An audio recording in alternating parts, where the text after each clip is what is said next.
I'm one of the many original belly passers at Belly Pass TV, and in this video, I'm going to be answering the age-old question of how good would Shrek be at Belly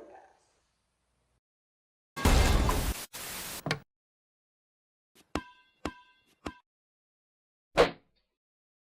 Now, while in this video I will occasionally refer to other clips from the Shrek films, I will mostly reference this scene from Shrek 3.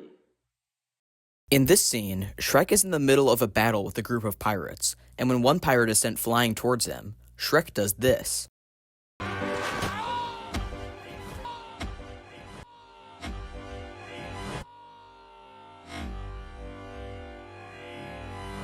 Now, based on this clip, I'm not only going to grade Shrek's abilities using a 5-way radar graph, but I'm also going to use my Belly Pass insight to break the scene down frame by frame and see what newer Belly Passers might be able to learn from Shrek.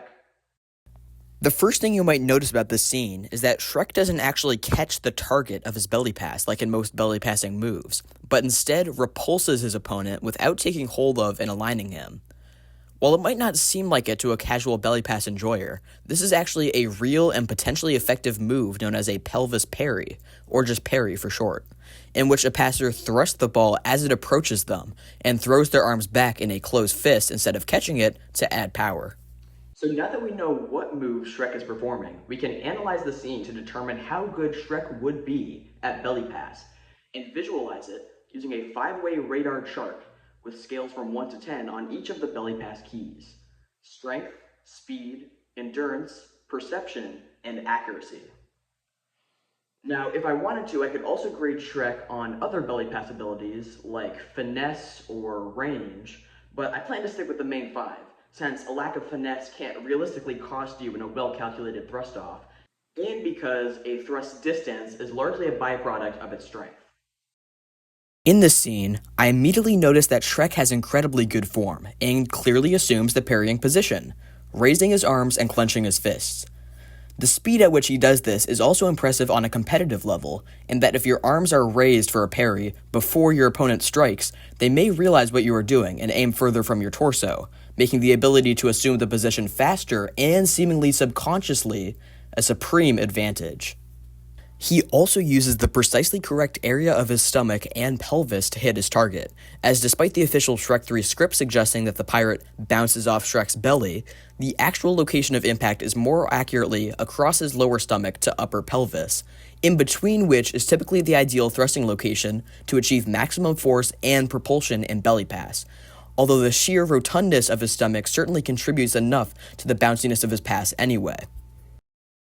Shrek's remarkable form also continues to the end of this shot, as he intuitively searches his surroundings to advance on his next foe, and outstretches his arms slightly. Now, this positioning of Shrek's arms could be seen as a belly passer's ready stance, which is used by players in between passes to prepare for oncoming attacks. All of these examples of the flawless nature of Shrek's belly pass are somewhat confusing, as the form and speed of his parry would be moderately difficult for most belly passers today to perform with such ease, and quite strenuous for someone unfamiliar with belly pass entirely. Now, while this could be seen as an implication that Shrek himself is or was a belly passer, I believe that this was more of a sign that Shrek is only familiar with belly pass as a sport. This is because Shrek similarly uses wrestling moves as a fighting strategy when he fights a group of guards in Shrek 1. The final detail to look at in the scene is related to the subject of Shrek's thrust, and while it may seem unrealistic for Shrek to be able to belly pass a fully grown man, it is actually much more difficult to execute a parry with a smaller object.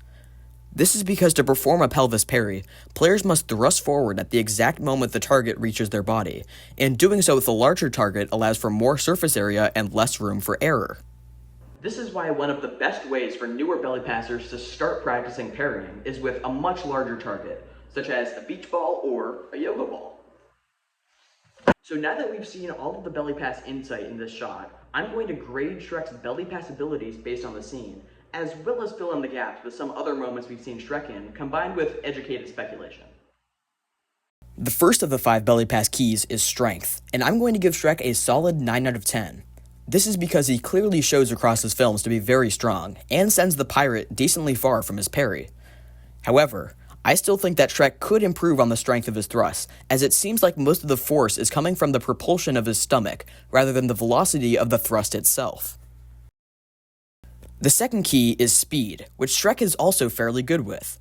Shrek both initiates and performs his parry very quickly.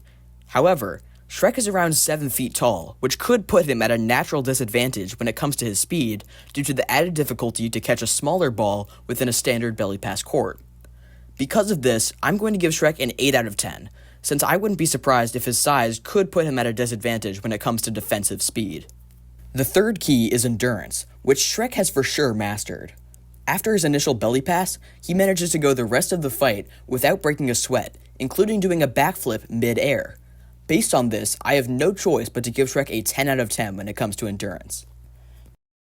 The penultimate key is the level of perception a belly passer has of his or her surroundings. And as I mentioned before, Shrek is noticeably a natural at this. Shrek very quickly notices the opportunity for a pelvis parry here, despite not even being in a game of belly pass, and immediately goes into a belly passer stance without even thinking. I'm going to give Shrek's perception a 9 out of 10, only because assuming that this is his ready stance, I think he could benefit from crouching lower to the ground to better match what the height of his opponents would be in a belly pass match. The final key is accuracy, which I actually think Shrek might struggle with. This is again because of his size, as Shrek might need to hold back his powers just to keep the ball within play in a game of belly pass. This would be especially problematic when it comes to Shrek's parries, as it can be difficult to adjust the distance of one, and based on the distance Shrek got thrusting a fully grown man, I can only assume if you were to do the same with a standard belly ball, it would go out of bounds. For these reasons, I'm going to give Shrek a slightly low 5 out of 10. With these numbers, Shrek's radar graph of the 5 keys looks like this. Let us know if you think you could beat Shrek at belly pass, and who else you might want to know the belly pass abilities of. See you next time on Belly Pass TV.